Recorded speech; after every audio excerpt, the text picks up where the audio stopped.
Bom dia para todos. Eu sou o coordenador Walter, todo mundo já me conhece, sejam bem-vindos a todos. E hoje estamos num dia muito particular e bastante singular, porque estamos ocupando aí estamos agradecendo também ao professor de empreendedorismo, Antônio, que nos cedeu o horário, porque estamos apresentando uma parceria na temática de empreendedorismo, a partir de uma parceria com a empresa Dell, que a gente sempre está trocando e está trazendo pessoas que acrescentam conhecimento ao Instituto. E então, muito gentilmente, eu pedi para o professor de empreendedorismo, nosso colaborador Antônio, que cedesse esse pequeno espaço de hoje para trazer uma pessoa externa que vai falar sobre sua própria experiência em empreendedorismo e desde a visão e olhar dela, a partir da atividade que ela faz, e ela vai apresentar para vocês. Então, antes de começar com a palestra, eu vou ceder a palavra a Rosângela primeiro, para que dê as bem-vindas, e depois a Thaisa, que vai fazer a apresentação da profissional externa. E desde já agradeço a participação tanto dos profissionais da DEL, quanto os nossos participantes do Instituto, que nos estão acompanhando aqui, e quanto os colaboradores também do Instituto, que eu fiz questão de fazer extensiva o convite, porque sei que todas essas palestras externas e experiência de outras pessoas enriquecem sempre nosso fazer institucional e pedagógico. Então, dou por aberto essa palestra de hoje, num dia muito particular, agradeço novamente, e Rosângela é contigo, e daí passa para a Thaisa, por favor. Obrigado. Bom dia a todos, muito obrigada mais uma vez, Del, muito obrigada aos participantes, aos colaboradores que aqui estão presentes. É um prazer receber a Renata Curado com a palestra, né, Como Empreender o Seu Mundo, né? Como mudar o seu mundo empreendendo. Então, assim, é muito interessante ter essa reflexão, porque não existe mais espaço daqui para frente, né, para que a gente não possa olhar o mundo de forma empreendedora. Tudo está muito rápido, a velocidade está muito rápida e a gente tem que acompanhar. Então, muito obrigada mais uma vez, Antônio, obrigada por ceder o espaço aí no horário da sua oficina, e participantes, aproveitem muito a oportunidade. Um abraço, Thaisa, é com você. Oi, pessoal, bom dia. Mais uma vez estamos aqui no nosso bate-papo, esse papo super gostoso, que para quem ainda não conhece, a gente tem promovido em parceria com o IRS.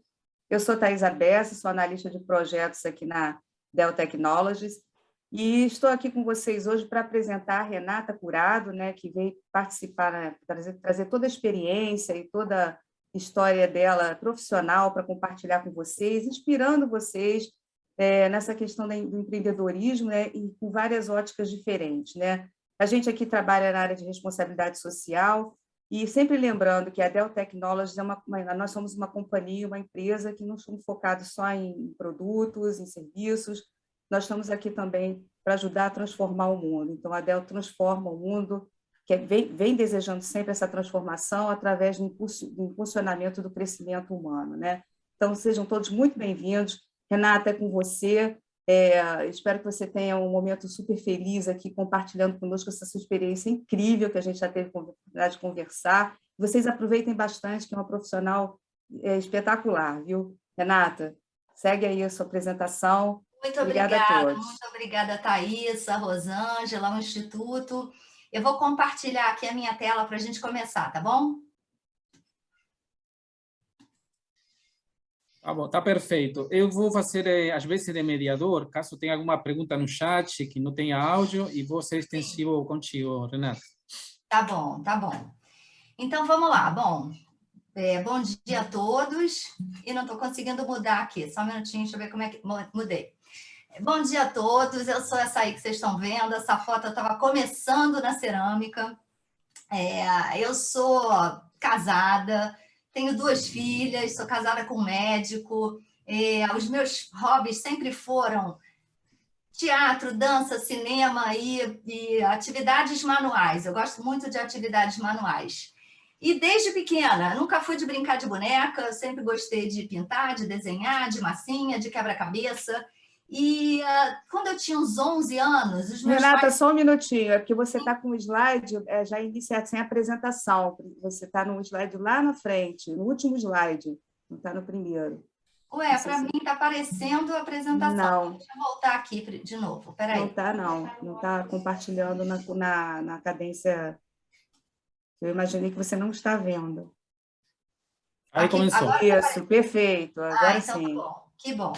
Então, voltei aqui, ó, deixa eu passar para minha foto, que eu falei que estou aqui começando na cerâmica, tá bom? Aqui a minha família, ó, minhas 2 filhas. E como eu estava dizendo, desde criança eu gosto de atividades manuais, né?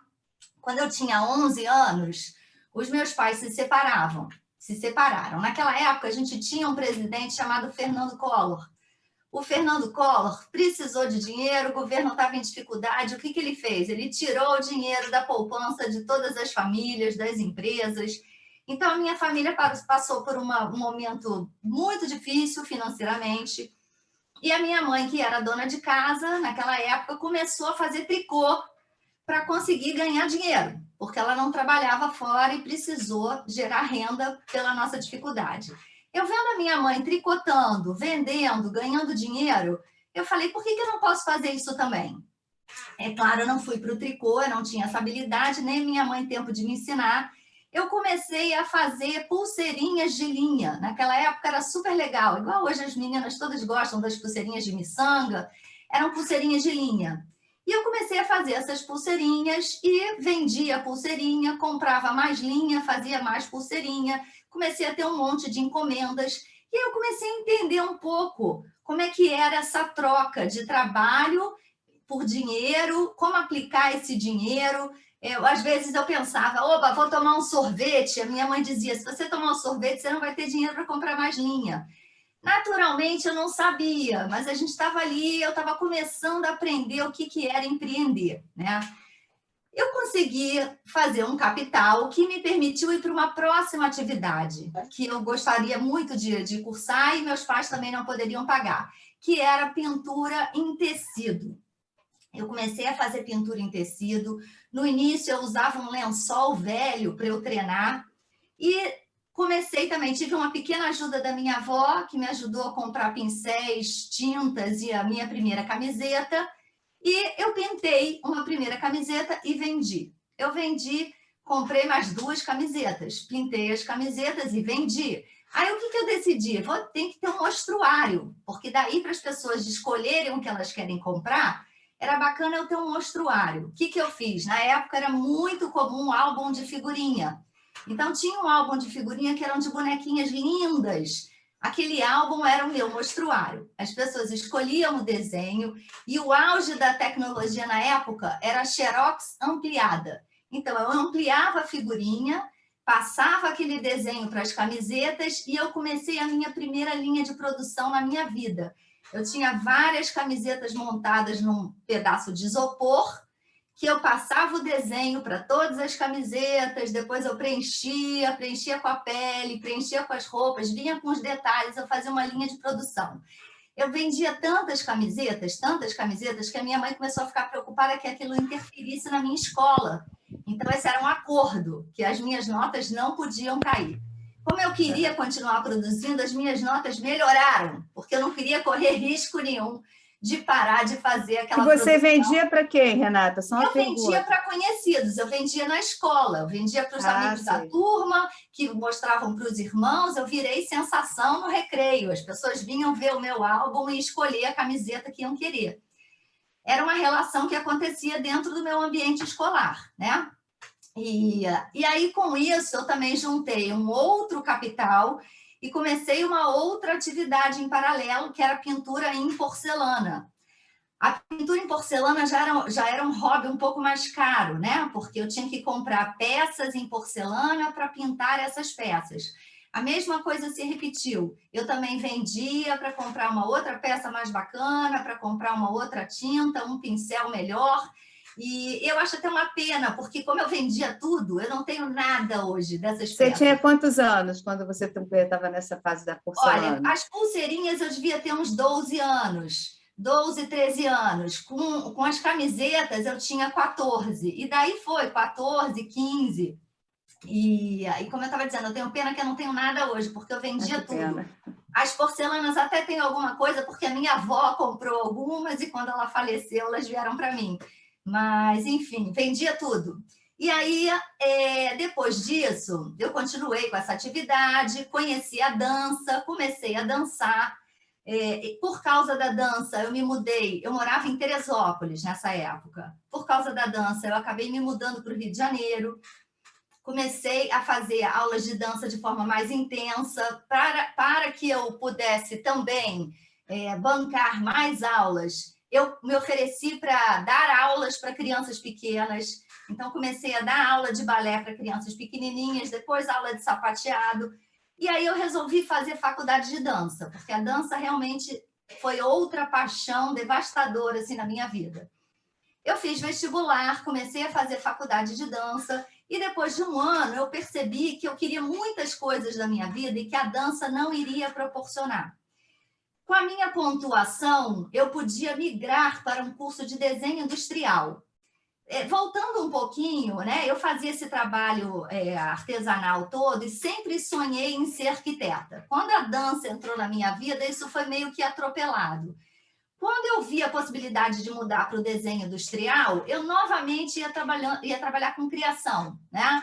Na arquitetura seria criando e no desenho industrial também. Então, eu me identifiquei, comecei a faculdade, terminei a faculdade, comecei a trabalhar em escritórios de design. Do escritório de design, eu fui para a agência de propaganda. E tem uma coisa muito bacana, que é o seguinte, a gente pode empreender mesmo dentro de uma empresa.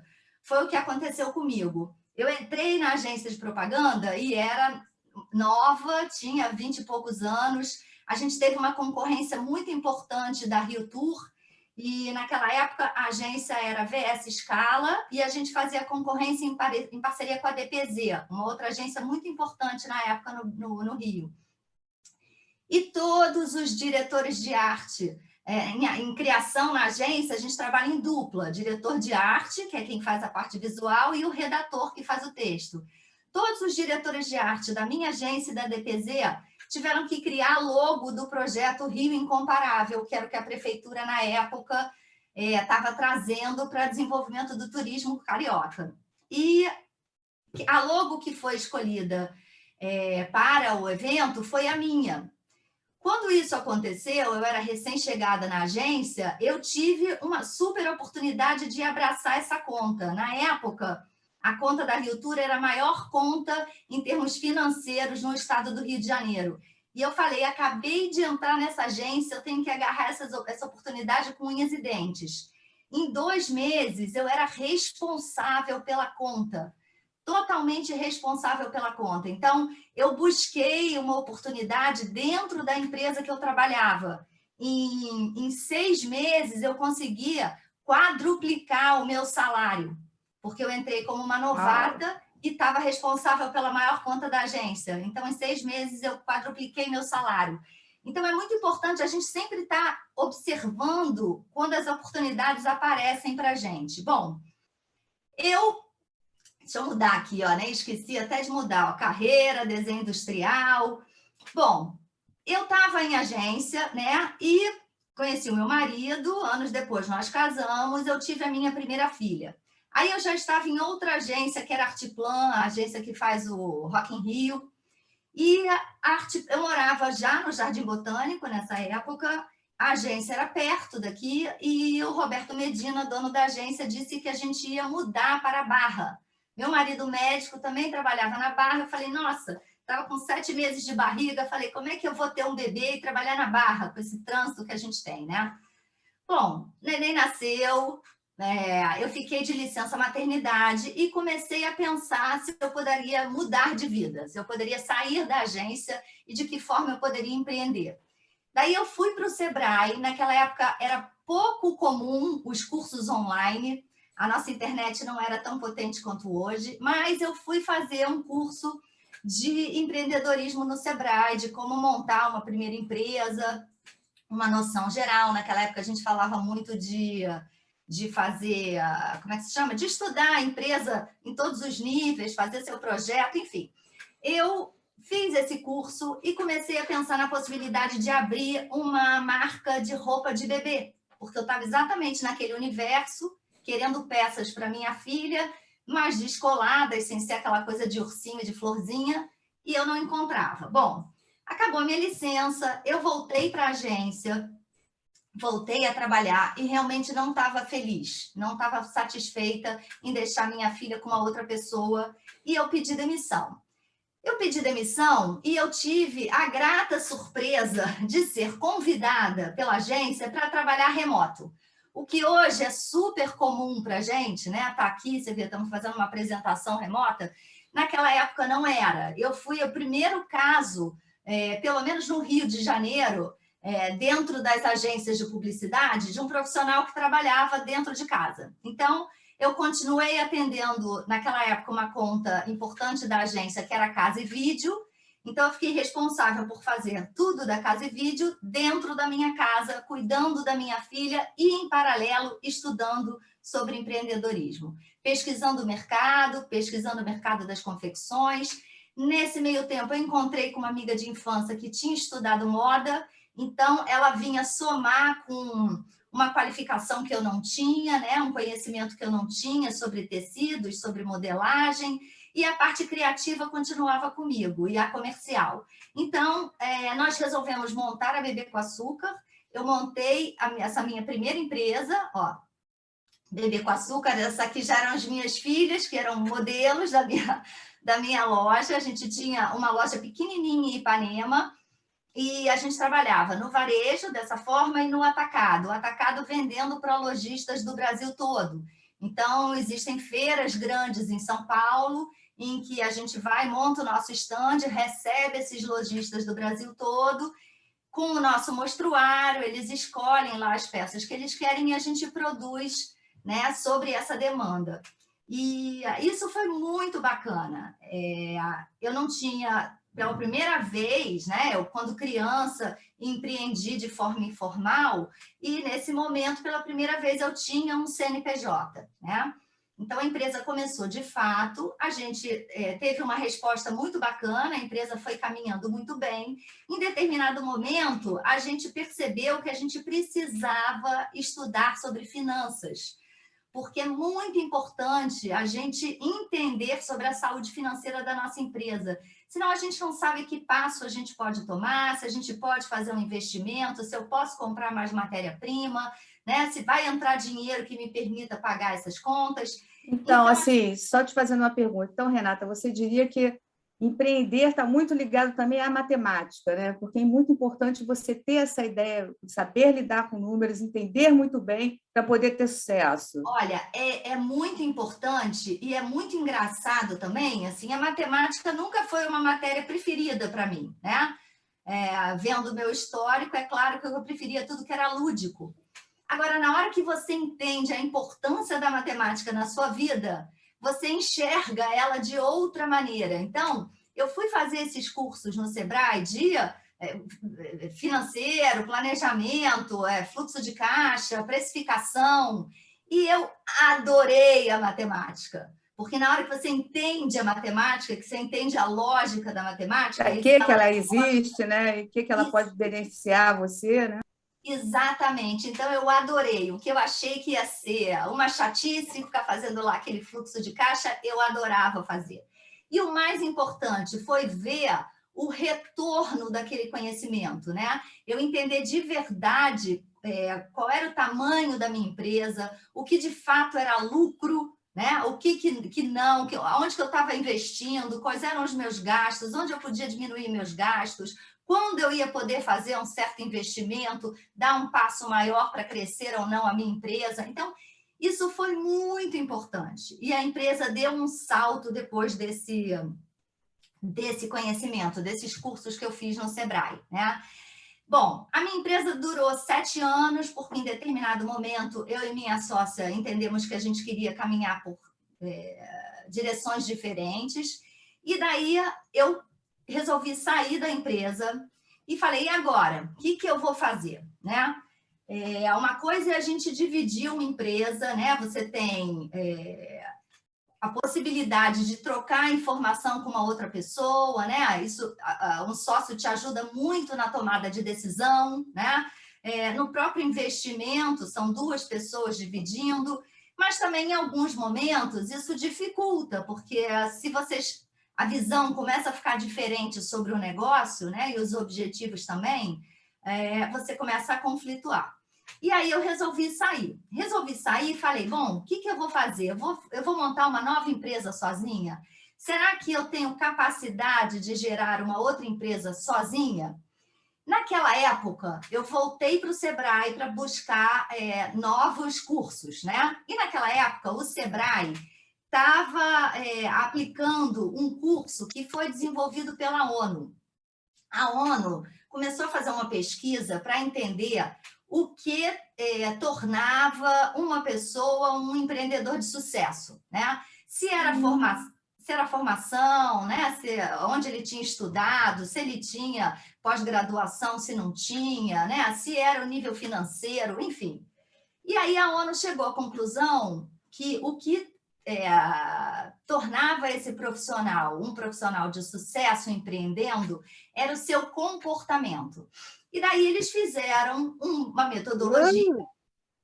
Eles fizeram uma metodologia para potencializar esse comportamento empreendedor. E o Sebrae tinha o direito de aplicar esse curso no Brasil e em alguns países da América do Sul também. Renata, você pode falar mais um pouquinho sobre o comportamento, em que foco, o comportamento, assim, só um pouquinho mais para nós? Eu vou chegar lá. Então, o que acontece? Esse curso não era um curso que você pagava e fazia. Você tinha que ser selecionado. Você passava por uma entrevista, que era um processo seletivo, porque o RH já tinha que entender, descobrir em você que esse comportamento empreendedor já existia, né? E que aí, dentro do curso, ele seria potencializado. Bom, a gente respondia lá uma série de perguntas e o RH gerava um gráfico seu.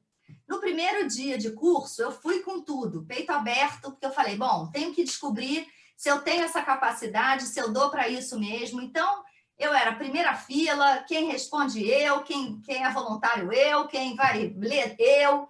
Eu estava ali totalmente disposta a descobrir se eu seria capaz de seguir adiante sozinha. E nesse primeiro dia, a gente também respondeu um questionário que também gerava um gráfico, né? No final desse gráfico, a gente recebia o gráfico que o entrevistador tinha feito a nosso respeito. E a comparação dos dois gráficos, para mim, eram absolutamente opostas. É como se o meu gráfico fosse assim e o do entrevistador fosse assim, ou vice-versa. Mas eles eram diametralmente opostos, né? E eu virei para o orientador na época e falei assim, mas eu não estou entendendo por que o meu gráfico, né, como eu me enxergo, está assim, e o gráfico que o RH enxergou de mim está o inverso. E aí o professor foi bastante duro e disse que eu tinha me vendido muito bem na entrevista, que eu era muito garganta, que eu estava, enfim, falei de uma maneira como se eu fosse melhor do que de fato eu era. Eu sou muito sensível, eu choro com um comercial de margarina. Na mesma hora, as minhas lágrimas fizeram assim, igual desenho animado. Pum, pum, pum, pum. Começou a escorrer um monte de lágrima. Os meus colegas, que eu não conhecia ninguém, né? Todo mundo, mas por que você fez isso? Olha como ficou a menina. E eu dizia, não, eu estou bem. Segundo dia, eu estava lá exposta. Todo mundo já tinha visto a minha fragilidade, eu não tinha nada para esconder. Então, eu, de cabeça, primeiro, segundo dia, terceiro dia. E o que acontecia nesse curso? A gente não pode falar exatamente porque tem um contrato de confidencialidade. Mas, enfim, o curso, ele trazia para a gente situações normais que acontecem na vida de um empreendedor, seja ele um pipoqueiro, seja ele um CEO de uma multinacional, e a gente tinha que reagir a essas situações. Como é que a gente ia se comportar, né? E o que é exatamente esse comportamento? É justamente você enfrentar, você conseguir manter a calma para sair de uma situação complicada, como você vai dar a volta, se você está com uma questão financeira, o que você pode fazer, quais são os caminhos que você pode encontrar para tentar contornar aquela crise. E isso tudo parte exatamente da sua motivação, da sua dedicação, do seu empenho, né? E o que ele procura trazer no curso é justamente isso, te abrir, abrir um pouco o leque, né? Do quanto você pode sair da sua zona de conforto e enfrentar desafios, né? Bom, eu chorei primeiro dia, segundo dia, terceiro dia. No quinto dia, é um curso que acontece em 7 dias seguidos, de segunda a domingo, são 12 horas dentro do Sebrae, e depois a gente já tem trabalho para fazer em casa e levar no dia seguinte. No quinto dia, um dos meus orientadores me disse: Renata, estamos muito preocupados com você, porque você não para de chorar, e a gente está muito preocupado o quanto esse curso, porque é um curso muito puxado mesmo, o quanto a gente está, enfim, sendo incisivo demais, e estamos preocupados com você. Por que você chora tanto? E eu, na mesma hora, respondi: porque crescer dói. Foi natural, aquilo saiu naturalmente, porque eu estava sentindo em mim o meu crescimento, e muito rápido, né? O professor virou e disse: então tá ótimo, então pode chorar. Foi muito engraçado, porque ali eu já estava segura, eu já estava subindo nas minhas pernas, como eu gosto de dizer, e os meus outros colegas engravatados, donos de empresas enormes, que estavam ali também buscando aperfeiçoamento, né? Eu tinha, sim, colegas com empresas bem grandes e que estavam, de novo, procurando estudar, melhorar, se capacitar. E foi engraçadíssimo, porque os engravatados começaram a chorar e eu já estava ótima. E no final desse curso, a gente tem uma avaliação pessoal. E essa avaliação pessoal, a minha, foi a primeira a ser dita na turma e foi sensacional. E eu dizia: não é possível, essa pessoa não sou eu. O que será que eu fiz? Eu estou enganando esse pessoal? Não é possível, eu não conseguia me enxergar com todas aquelas qualidades, né? E eu saí do curso e falei: bom, não é possível. Tudo que eu fiz naturalmente, agi como eu sou, né? Me expus, me entreguei, mergulhei de cabeça. Se eles que estão acostumados a treinar milhares de empreendedores enxergaram em mim esse potencial, então eu tenho esse potencial. Então eu vou acreditar em mim. E aí eu abri uma segunda empresa, que foi a Ziriguidum. A empresa inicial, a Bebê com Açúcar, era de roupa de bebês de 0 até 10 anos, meninos e meninas. A Ziriguidum não. A Ziriguidum foi só camiseta de menino. Eu quis fechar o meu nicho. Naquela época, eu não tenho filhos homens, né? Sempre quis ter filho homem, não tive. Então, falei: Ziriguidum vai ser o meu menino. Naquela época, as marcas de meninos eram muito bobinhas, assim, as estampas eram muito bobas. E eu quis também trazer um universo mais bacana. Quem surgiu naquela época também, um pouco antes de mim, foi a Reserva Mini. É uma marca que está no mercado até hoje. Bem conhecida. Bem conhecida, né? Mas com um preço muito alto. Então, eu também sabia que tinha um mercado que queria aquele produto, mas não tinha condição de adquirir. Então, eu falei: vamos pegar uma fatia desse mercado aí. E comecei a Ziriguidum. E a Ziriguidum, ao contrário, eram meninos de 1 a 12 anos. E, de novo, eu voltei a atender o atacado. Eu não tinha mais um ponto de venda físico, mas eu tinha um e-commerce. O e-commerce naquela época também estava começando. É claro que já tinham plataformas grandes, mas um empreendedor pequeno tinha um e-commerce com poucos recursos, né? Ele não era muito importante no meu faturamento. Fazia em torno de 7 a 10% do meu faturamento vinha do e-commerce. O restante vinha todo da minha venda para lojista, né? Mas, enfim, eu estava muito bem. A gente conseguiu, por exemplo, colocar as camisetas na Globo. Malhação tinha camiseta Ziriguidum. Eu tive 2 ou 3 novelas com camiseta da Ziriguidum, como acontece aí nessa foto com a Carolina Dickerman. Isso era muito importante para o meu consumidor lojista, pessoa jurídica, né? Porque, principalmente as lojas do interior, em que a televisão está muito distante, você usar uma camiseta que o personagem está usando era o máximo, né? Então, isso foi muito importante também para a minha venda. Eu sabia disso e por isso eu busquei. A gente está aqui próximo da Globo e eu fui lá cavando as minhas oportunidades para conseguir colocar as minhas camisetas lá, né? Bom, aí o que aconteceu? Meu marido recebe um convite para ir fazer o doutorado dele no Canadá. Meu marido é médico E eu tinha, como vocês viram, tenho 2 filhas e pensei, bom, isso é uma oportunidade de vida para a minha família que eu não sei se a gente vai ter novamente. A minha empresa estava com 3 anos, eu estava começando, né, a recuperar investimento, começando a respirar na minha parte financeira e consolidando a minha marca.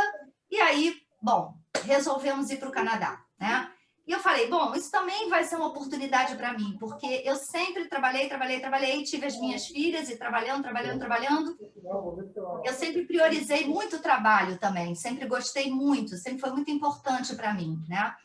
Eu falei, bom, talvez seja bom dar uma parada e me dedicar um pouco à minha família. Fomos para o Canadá para que eu pudesse permanecer no país, o meu visto era de estudante, eu não falava inglês até aquele momento, então eu fui estudar inglês, né?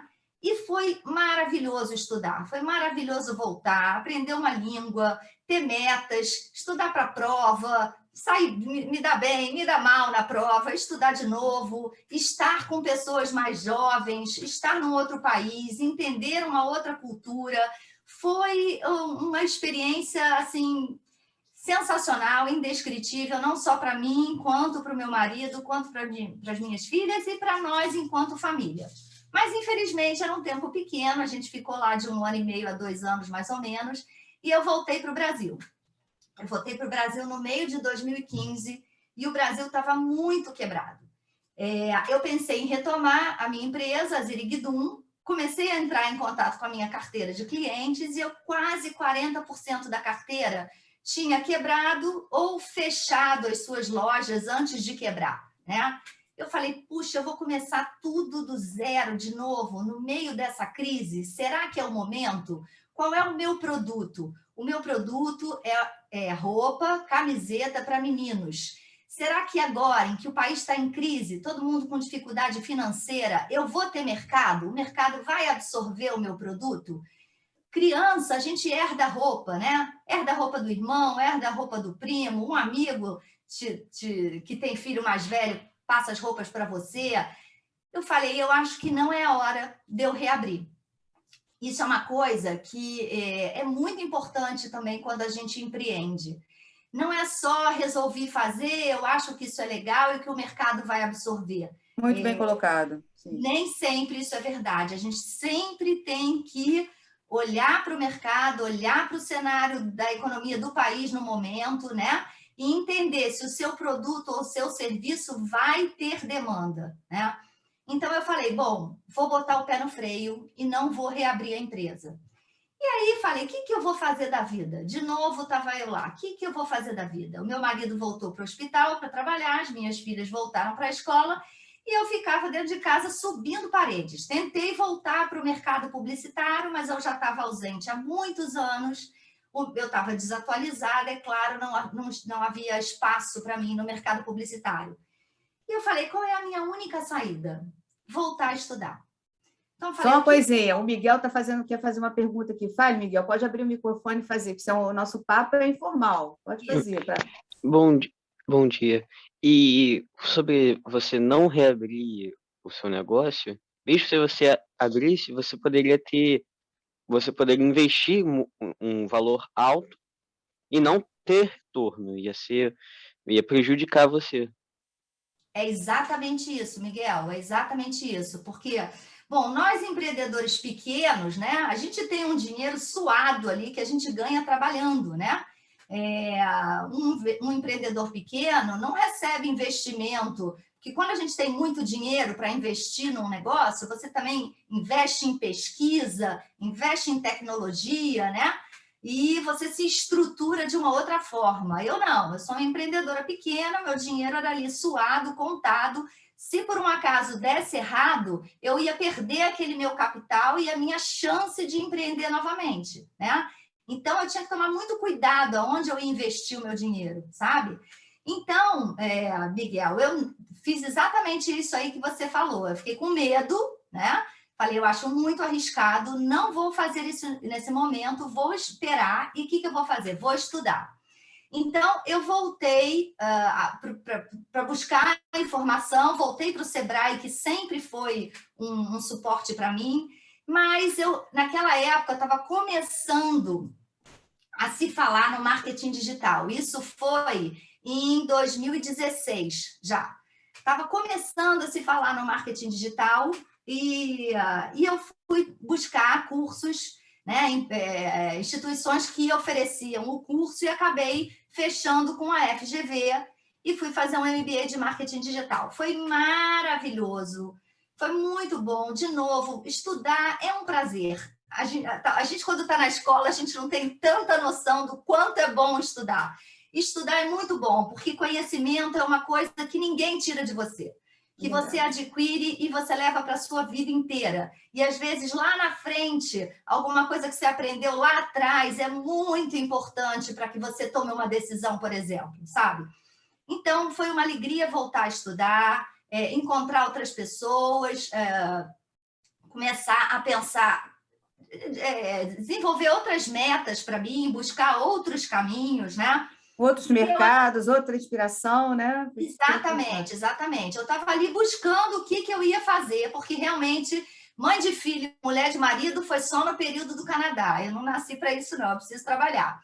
Então, eu estava ali buscando outros caminhos, né? E quando a gente chega, bom, no meio disso, no meio do meu MBA, eu tive, por um acaso, existe um evento que chama Ateliê de Portas Abertas, que eu costumava frequentar, e eu fui em 2017, agosto de 2017, eu fui num evento desses, entrei num ateliê de cerâmica e falei, sempre quis fazer isso e nunca tive oportunidade, porque estava sempre trabalhando, não tinha tempo. Falei, vou fazer isso agora, em paralelo ao meu MBA. Falei, vou pegar parte do meu dinheiro e vou investir em fazer aulas de cerâmica. A primeira vez que eu botei a mão na massa, eu digo que foi um tsunami. Foi uma conexão, foi uma alegria, foi uma energia, eu não tenho nem palavras para explicar. Aquilo foi tão prazeroso para mim, foi tão gostoso, que eu falei, olha, quem sabe eu posso vir trabalhar com isso no futuro. Eu continuei no MBA em paralelo com a cerâmica. Chega no final do curso, a gente tem que fazer um TCC, que é um trabalho de conclusão de curso, e eu, naquela época, obviamente, tinha que ser algum projeto digital, né? E eu comecei a estudar a economia colaborativa. O que é economia colaborativa? É quando a gente tem, por exemplo, plataformas em que eu ensino a fazer cerâmica e eu estou precisando de um bombeiro na minha casa. Então, eu ensino ele a fazer uma caneca em troca dele vir aqui fazer o serviço de bombeiro na minha casa. Ou eu ensino inglês e o outro me ensina matemática. Então, a gente fazer troca de serviços, né? De conhecimento. E aí... Pode perguntar, Miguel, pode perguntar. Tem uma pergunta aqui no chat. Eu ia falar isso. É tipo um escambo de conhecimento. Perfeito. É exatamente isso, Miguel, exatamente isso. É uma ideia que veio lá de trás, né? Quando a gente fazia escambo mesmo, que trocava sal por... Já nem me lembro mais, me ajuda aí. Trocava sal por batata, não é? Uma coisa assim. Então, bom... O que aconteceu? Eu resolvi fazer, então, um marketplace, porque eu estava muito envolvida com esse segmento da cerâmica e eu percebi que os artistas, de uma maneira geral, eles têm muita dificuldade de comercializar o seu trabalho, de precificar, de vender o seu trabalho, porque como é algo que a gente faz com muito amor e com muito prazer, parece que foi fácil. Mas não é fácil, tem custo, tem prazo, tem hora, tem resultado, enfim. E aí eu resolvi fazer um marketplace. O marketplace são plataformas em que você monta uma estrutura e uma pessoa vem e constrói uma loja dentro desse marketplace. O Mercado Livre é um marketplace, o Elo7, que eu coloquei aqui, é um marketplace de artesanato, a Americanas.com hoje é um marketplace, enfim, temos vários exemplos hoje, tá? Renata, a Catarina levantou a mãozinha, que ela quer perguntar alguma coisa. Sim, Tati. Então, na verdade, sou filha dela, né? Eu sou a Isaura. Sim. O telefone da minha mãe. Então, só que, tipo, Voltando lá no negócio de escambo, né, que eu não estava conseguindo falar porque meu microfone estava dando problema, que escambo é produto e economia colaborativa é talento, né? É talento, mas é serviço também, né? É claro que a pessoa, para ser bombeiro, ela também tem que estudar para ser bombeiro, ela também tem que ter habilidade para lidar com aquilo. Então, sim, está certo quando você diz que é talento, né? Mas as trocas, muitas delas acontecem e podem acontecer produto versus um serviço também, né? Interessante. Nessa plataforma, por exemplo, o interessante é que você encontre algo que você precisa e que você tem que oferecer algo que aquela outra pessoa também precisa, né? Então, é uma afinidade ali de momentos e de interesses, né? Sem dinheiro circulando, só com trocas, né? E aí, bom, mas o marketplace já não é assim. O marketplace não é uma economia colaborativa, né? Ela é uma empresa que te dá suporte para que você possa vender o seu produto dentro dessa plataforma. E aí eu comecei a estudar sobre fazer um marketplace iniciaria somente com cerâmica, porque era o universo em que eu estava mais próximo e o que eu tinha conhecimento. Então, o meu projeto lá de final de curso era um marketplace que começaria com a cerâmica. Depois que a operação tivesse toda ajustada, a gente ia abrir para quem trabalha com madeira, com ferro, com macramê, enfim. Mas a diferença do Elo 7, que é uma plataforma de artesanato também, a diferença é que a gente ia fazer uma curadoria. O que é isso? É você escolher qual lojista você quer dentro da sua plataforma, para a gente elevar o nível dos nossos produtos, né? Então, eu fiz esse projeto, eu tirei quase nota máxima, os meus orientadores ficaram super satisfeitos com o resultado, me aconselharam a procurar investidor anjo, e eu, de fato, fiquei tentada, comecei a procurar investidor anjo, e, ao mesmo tempo, eu continuava com a cerâmica, e a cerâmica crescendo na minha vida e tomando espaço. Bom, voltando lá atrás, né? Que eu fazia pulseirinha para comprar mais linha e continuar fazendo pulseirinha, que eu vendia camiseta para eu comprar mais camiseta. Bom, esse ciclo se repetiu, tá? Eu comecei a fazer cerâmica e eu não queria pegar aquele meu dinheiro que estava guardado para eu fazer um investimento em alguma outra empresa minha, né? Eu não queria torrar esse dinheiro fazendo aula de cerâmica. Então, o que aconteceu desde o início? Eu fazia minha peça e vendia minha peça. Fazia e vendia. Comecei a ter encomendas. Então, em paralelo com isso, eu estava lá cheia de encomendas das minhas cerâmicas. E, bom, com o resultado positivo da FGV em relação ao meu TCC, eu fiquei pensando, bom, será que é nisso que eu tenho que investir as minhas fichas, né? Será que, então, eu vou deixar o sonho de ser ceramista de lado, né? E vou investir num negócio em que eu vou ter que abrir mão de fazer cerâmica para poder gerir toda essa plataforma, né? Aí apareceu quem na minha vida? Nossa Senhora Aparecida. Eu falei, Nossa Senhora, por favor, me mostra o caminho, porque é isso, é difícil às vezes a gente fazer escolhas, né? A princípio parecia que montar essa empresa, montar esse marketplace seria uma coisa mais sólida para mim, mais segura, né? E a cerâmica dependia muito também do meu talento e da minha capacidade de gerir essa marca, né? E eu falei, Nossa Senhora, me mostra o caminho. Se for para eu começar com o marketplace e abrir mão desse prazer, abre as portas para mim. Se for o inverso, abre as portas da cerâmica. E foi exatamente o que aconteceu. Eu buscava investidor anjo, porta fechada. Encomenda vindo para mim, encomendas importantes vindo para mim, porta aberta na cerâmica. Eu buscava um novo investidor, porta fechada. Porque o que acontece? Os investidores anjos hoje, eles buscam muitas empresas de tecnologia que são escaláveis. O que é uma empresa escalável? É uma empresa em que você, com o mesmo aporte de capital para desenvolver aquele serviço ou produto, né? Você tem o mesmo investimento para produzir 100 ou para produzir 100 mil. para oferecer para 100 pessoas ou oferecer para 100 mil pessoas, né?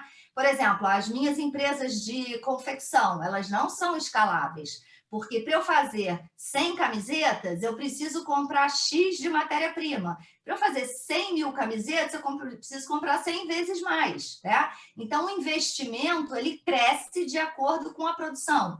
As empresas, as startups hoje, né? Elas buscam muito isso, serem empresas escaláveis, porque é onde o investidor se interessa em fazer um aporte financeiro de apoio, né? Então, a minha empresa não era escalável, então eu não estava tendo esse retorno. Bom, a cerâmica crescendo, eu ali dividida, eu fui convidada por uma outra ceramista para abrir um ateliê junto com ela. E aí eu achava que eu ainda era muito crua, que eu tinha muito para estudar ainda na cerâmica, que eu tinha muito para aprender, mas ela me incentivou, e em 5 de março de 2020, a gente alugou um ateliê. Eu tinha feito outra promessa para Nossa Senhora, dessa vez uma promessa. Eu tinha dito, Nossa Senhora, se de fato for para isso acontecer, né, se eu tiver que levar o meu trabalho na cerâmica adiante e fazer esse investimento de vida, mais até do que financeiro, de vida, né? Por favor, traz esse espaço para a gente. E ela trouxe um ateliê, nós alugamos no dia 5 de março, no dia 16 de março, a gente entrou em quarentena, não podíamos sair de casa. Eu falei, e agora? Que eu aluguei, tenho custos, aluguel, IPTU, luz, gás, e agora? Né? Como é que eu vou fazer? O meu dinheiro vai se diluir todo nesses custos sem que eu possa trabalhar? A cerâmica é uma atividade muito complicada de se fazer dentro de casa. Você faz pequenos volumes, mas você não consegue fazer uma produção dentro de casa. Então, eu tinha um estoque que eu já vinha trabalhando, né? E trouxe esse estoque para dentro de casa e fiquei ali. Eu até hoje ainda faço vendas somente pelo Instagram. O meu site vai entrar no ar agora no próximo mês, mas até então as minhas vendas são feitas todas pelo Instagram. Eu tinha um Instagram já naquela época, né? Bom, eu estava dentro de casa, eu tinha feito uma promessa para Nossa Senhora Aparecida e a minha promessa era uma promessa de privação. Eu tinha dito, vou ficar 1 ano sem comer doce. Aqui em casa é todo mundo formiga. Eu falei, vai ser um super sacrifício 1 ano sem comer doce.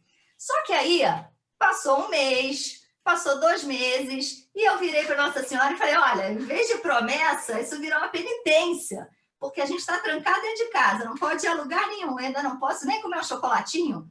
Falei, me mostra aí o caminho, o que eu tenho que fazer. Eu dormi e acordei com a ideia de fazer terços, que tem aqui na foto, olha, são terços dessa forma que eu faço, né? Belíssimos.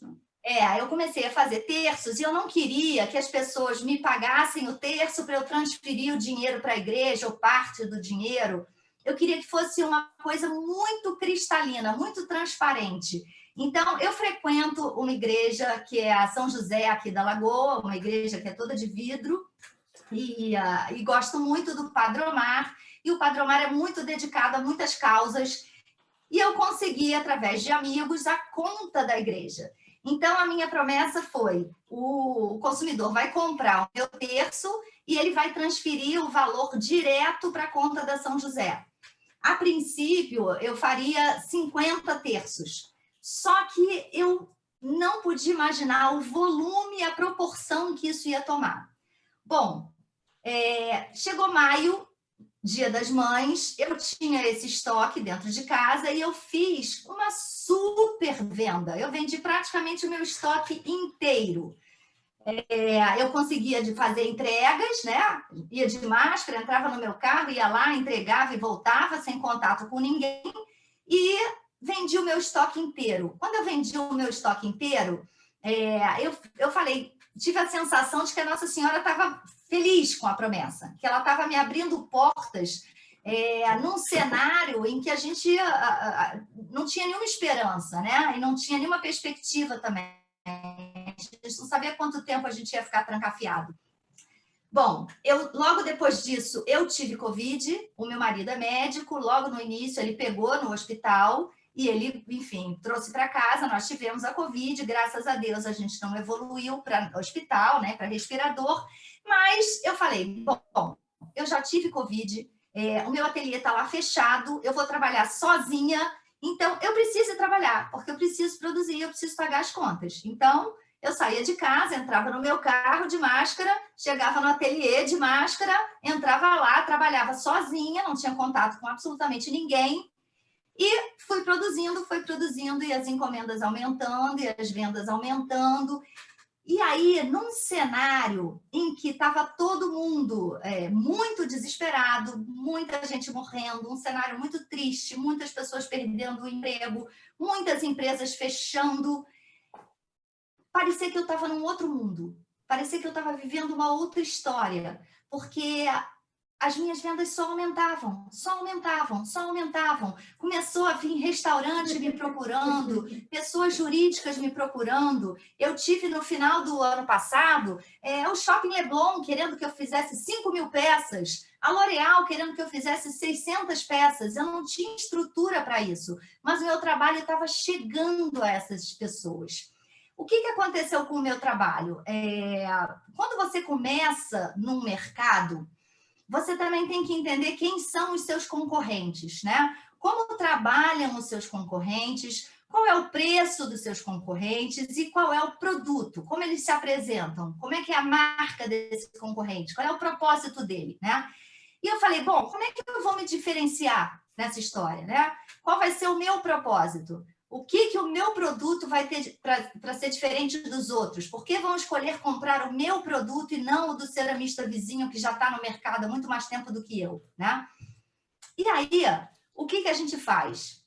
A gente, de novo, olha para o cenário, assim como lá atrás com a Ziriguidum, eu falei, bom, o momento agora não é de voltar com a empresa. Eu agora olhei para o meu cenário e falei, o que as pessoas estão carentes? As pessoas estão carentes de contato, elas estão carentes de amor, de afeto, né? E, lembrando, eu fui publicitária, a gente, enquanto publicitária, a gente comunica com imagem e com palavras, né? Eu falei, por que eu não vou trazer isso para o meu trabalho? Por que eu não vou trazer esse meu histórico de vida para a cerâmica, tá? E aí foi quando eu comecei a usar a minha peça como mídia. A minha cerâmica é uma mídia. Então, por exemplo, esse vaso que vocês estão vendo aqui, I will always choose love. O que isso quer dizer? Eu sempre vou escolher o amor. Então, você comprar um vaso desse, encher de flores e dar isso de presente para uma pessoa especial... É espetacular. É um presente que você não esquece nunca mais. Verdade. Ele tem um outro valor, a peça passa a ter um outro valor, porque isso também é uma coisa muito importante, tanto quando a gente oferece serviço, quanto quando a gente oferece produto, né? Uma coisa é o custo dessa peça, o valor físico, outra coisa é o que essa peça representa para você, ao você comprar, ao você se presentear ou presentear alguém, né? Então, era isso que eu buscava com a minha cerâmica, que a minha peça tivesse uma outra importância, né? Esse alma, né? Vamos dizer assim, um trabalho com alma. Isso. Eu costumo dizer que eu gosto de ajudar o meu consumidor a gerar memórias, entendeu? A colecionar memórias. Porque eu quero que aqueles momentos em que a minha peça foi usada, presenteada, enfim... que aquilo seja memorável, né? Que faça parte da vida das pessoas, né? E das lembranças. Então, bom, 2020 foi assim, foi um ano, para mim, especialmente maravilhoso. No meio do segundo trimestre, eu tive uma encomenda que foi espetacular. Eu virei para Nossa Senhora e falei, Nossa Senhora, o que eu tenho que fazer? Mais terço? Veio a resposta de que era mais terço que eu tinha que fazer. A minha promessa estava acabando, eu estiquei a minha promessa, renovei a promessa, continuei fazendo os terços, tenho uma lista de espera até hoje enorme, A promessa se encerrou agora em 12 de outubro, mas a lista de espera dos terços continua. Eu vou cumprir de entregar todos os terços, né? E aí, quando chegou final de novembro, eu virei para minha sócia, que a esse momento, em agosto, a gente começou a flexibilizar, e a minha sócia também veio trabalhar no ateliê. Em novembro, eu disse para ela, ficou pequeno para mim. Eu estou deixando de assumir encomendas e de aumentar o meu volume de produção porque eu não tenho espaço físico para isso, porque nós estamos dividindo. Então, eu vou precisar sair e comecei a buscar um outro espaço. Em dezembro, eu encontrei um outro espaço, mas eu fiquei até meados de abril em negociação. Porque o que acontece? A gente também precisa muito saber qual é o tamanho do nosso passo. Se a nossa perna vai dar esse passo. Então, eu encontrei um lugar que seria perfeito para mim, mas que eu não tinha condição de pagar. Eu não tinha condição de pagar. Mas, naquele momento, a gente ainda, né, início de 2021, a gente ainda intranquilo, ainda em pandemia, ainda sem saber como a economia ia reagir, da mesma forma, o proprietário do imóvel também estava, né? E estava com o imóvel desocupado. Então, nós negociamos até o final de abril para chegar a um acordo de um valor. E eu consegui fazer uma negociação em que o meu ano inteiro de contrato, com aluguel, IPTU e condomínio, coisa que eu não tinha no outro ateliê, eu fiquei com um custo menor, um custo ano menor do que se eu ficasse no meu ateliê anterior sozinha. Então, eu consegui fazer uma negociação só possível num momento de crise. Então, de novo, em 2015, a gente estava passando por uma crise financeira e o meu produto naquela época não me permitiu arriscar. Seria imprudente da minha parte, naquela época, arriscar o meu investimento com o produto que eu vendia no momento. Agora não, eu estava vendo que todos nós que prestávamos serviço ou vendíamos produtos para dentro de casa, tivemos um ano de 2020 e também de 2021 muito bom, porque como as pessoas não conseguem sair, elas não viajam, elas não vão ao cinema, elas não vão à praia, elas acabam tentando transformar o seu universo doméstico numa experiência mais gostosa. Então, você troca a cortina, você troca a roupa de cama, você compra uma louça nova, você faz uma decoração nova na sua casa, enfim. Foi muito importante para nós que prestamos esse serviço ou vendemos produtos para esse segmento, né? Então, eu vi que era a minha oportunidade. Em qualquer outro momento, eu não poderia entrar nesse imóvel. Não poderia, era um imóvel muito caro. Então, empreender também é sempre estar ligado nas oportunidades, nos momentos que chegam, estar sempre avaliando, né? Sem dúvida, sem dúvida. E uma coisa que é muito importante sempre é isso, é a gente analisar o mercado. Porque nem sempre um produto que você acha que é bom vai ser bom para o seu consumidor. Então, a gente tem que estar sempre observando quem é o nosso consumidor e se, de fato, o que eu tenho para oferecer vai ser aceito, se eu vou ter demanda, né? E nesse caso do investimento também foi uma oportunidade. Eu não conseguiria arcar com o custo desse imóvel em outro momento, mas consegui, em função da pandemia, fazer uma negociação para o primeiro ano, que o que acontece? Através dessa negociação, já que eu pagava um aluguel menor, né? Que ao longo do ano ele vai chegando no valor real do aluguel, isso me proporcionou poder investir na estrutura do meu ateliê, comprar novos equipamentos. Você tem funcionários agora? Eu tenho funcionários. Nesse espaço, eu tenho um ambiente para sala de aula, eu tenho um ambiente de venda dos meus produtos. Ah, legal, você começou agora também a ser professora de cerâmica. Além de você vender seus produtos, você dá aulas. Isso, eu esqueci de dizer. Lá no outro ateliê, eu também comecei em outubro. Em outubro, eu comecei a dar aula também, no outro ateliê. Daí os meus alunos vieram para esse ateliê e nesse eu também tenho mais 3 professores dando aula comigo. Então, a gente tem aula quase que todos os dias no ateliê e eu hoje tenho 82 alunos. Nossa, fantástico, parabéns. Pois é, desde maio, né, que foi quando a gente entrou. Então, Trajetória estamos com incrível. 82 alunos e com fila de espera para fazer aula também. Né? Então, Renata, então a gente já estamos com 11 horas agora, então, assim, Sim. Fechando a sua apresentação, você tem toda essa trajetória incrível, eu gostaria que você nos posicionasse agora como está o seu momento profissional e a mensagem que você passa para todos os jovens que estão aqui participando, todas as pessoas que estão aqui conosco, de tudo isso que você viveu até o momento. Sim, sim. Bom, eu estou, primeiro de tudo, muito feliz, muito feliz. Estou muito exausta também, porque ser dono do seu negócio demanda muito da gente. A gente tem que se desdobrar em aprender. Assim, eu estou estudando de novo sobre finanças. A gente tem que estar sempre buscando informação, sempre tentando melhorar. Eu sou sozinha, então eu faço a produção, eu faço o comercial, eu faço o marketing, eu faço o financeiro, eu faço vendas, enfim. Já está na hora de você contratar novos funcionários.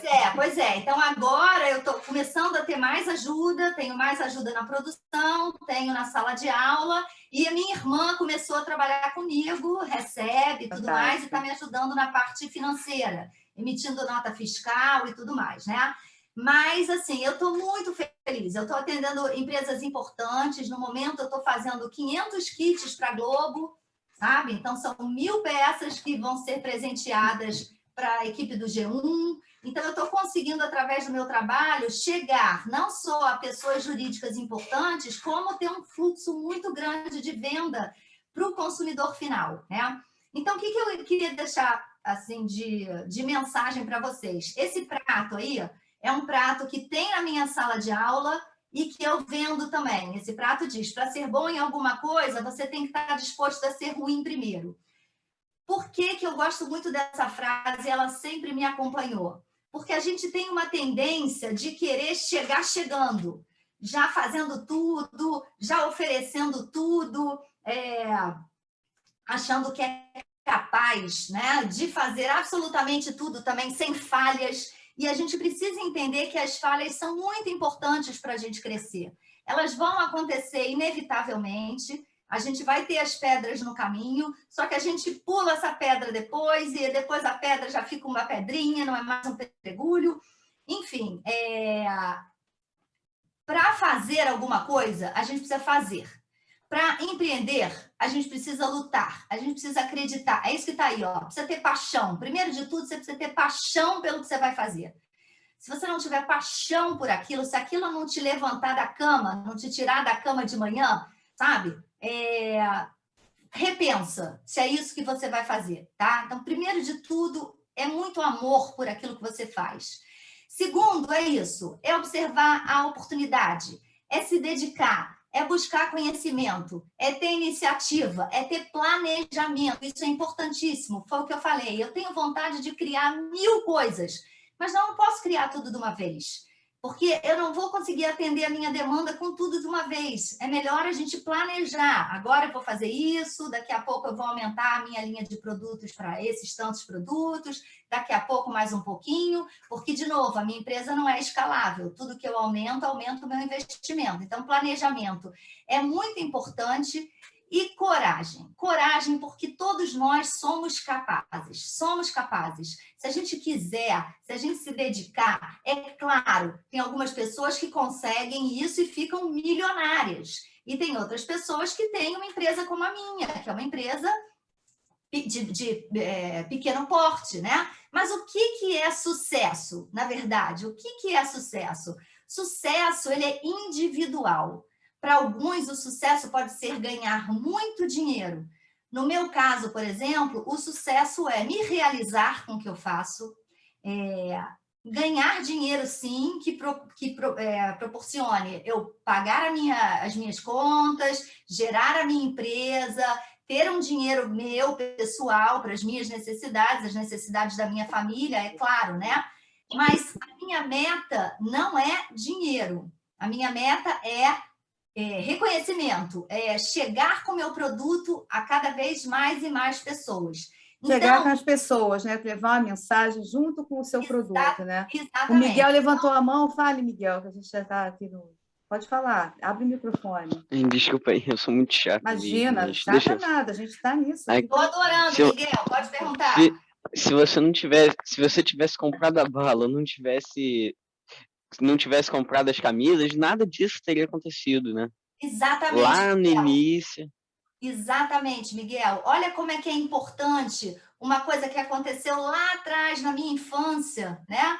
E que eu não tinha ideia do quanto eu já estava aprendendo, né?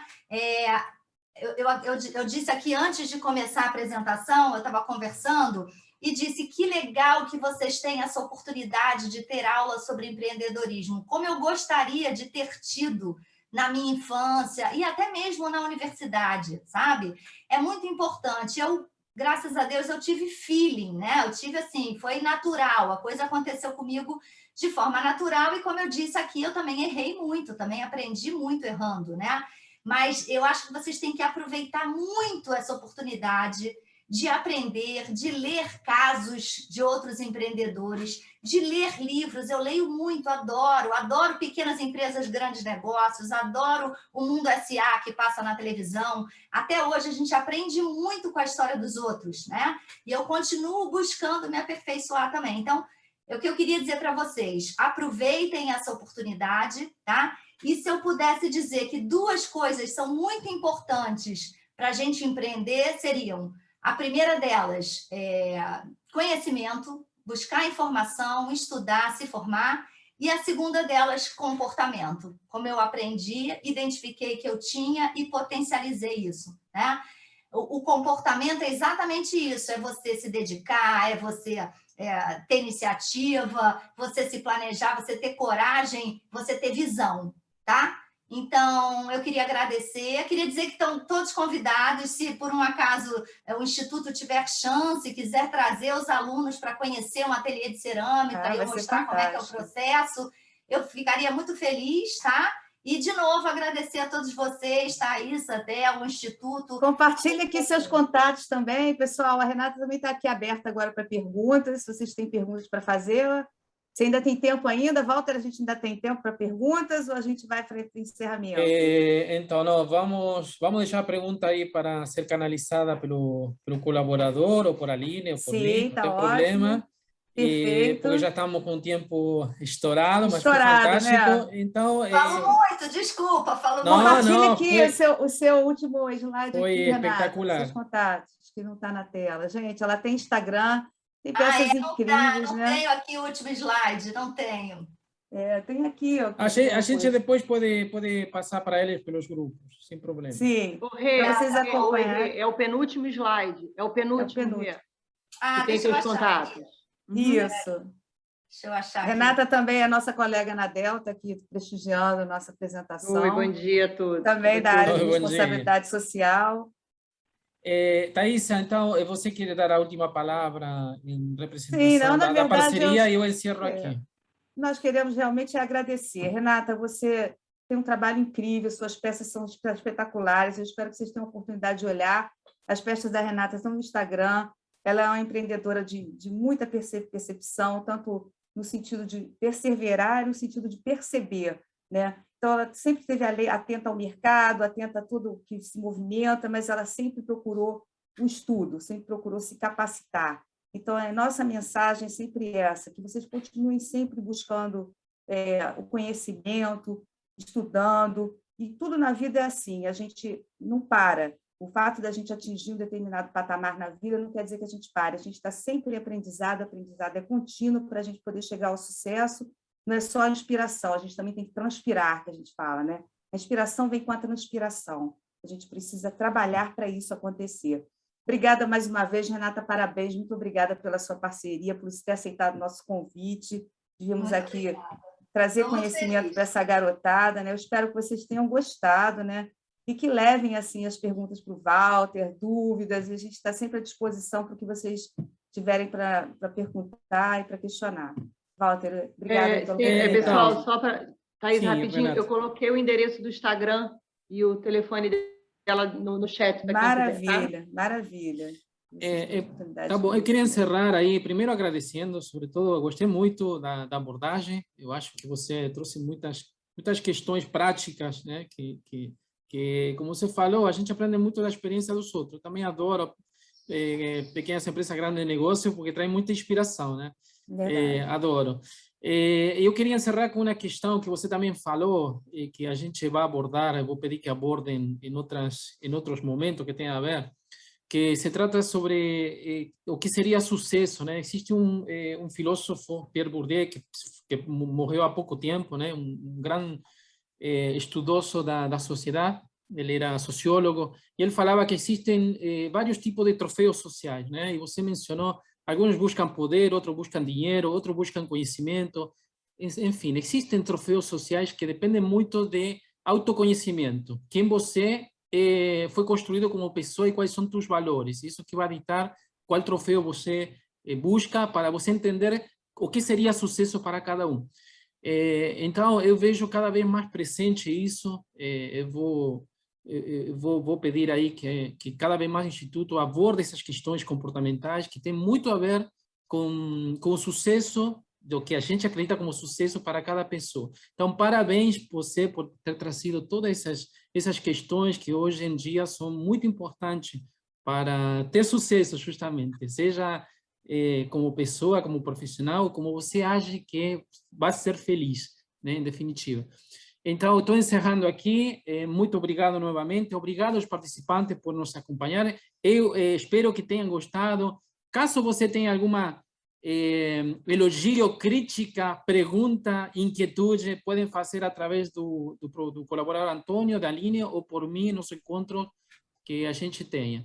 Então, muito obrigado, Thaisa, pela parceria. A gente sempre está trazendo pessoas que enriquecem nosso troféu, que é o conhecimento, né? Nossa certeza. missão. E agradeço. Então, muito obrigado e até o próximo encontro, Thaisa. Próximo encontro. Tchau, gente. Obrigada, Renata. Beijo para vocês. Ótimo dia, pessoal.